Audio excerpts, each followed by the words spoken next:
Flexibility is actually really easy to get. You only need to spend about 15 to 20 minutes a night working on it, but you got to be consistent with it. You got to do it for at least 6 months, and you got to do it every single night.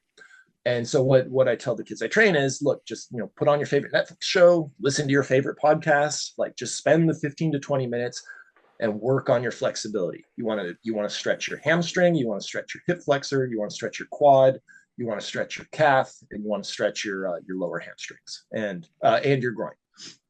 And if you work on that, like you'll notice in 6 months you are way more flexible than you were when you first started. And this is something that can apply to everyone. Like if you have flexibility issues, like it really isn't tough to fix them. You just got to put in the time. And when you do the stretch, you got to hold the stretch for at least a minute to a minute and a half.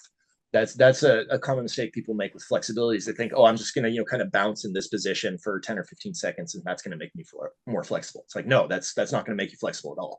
Like you actually have to hold the stretch, and you got to make sure that you're warm, that you've gotten warmed up before you start doing the stretching. Like you can't stretch for flexibility when you're cold.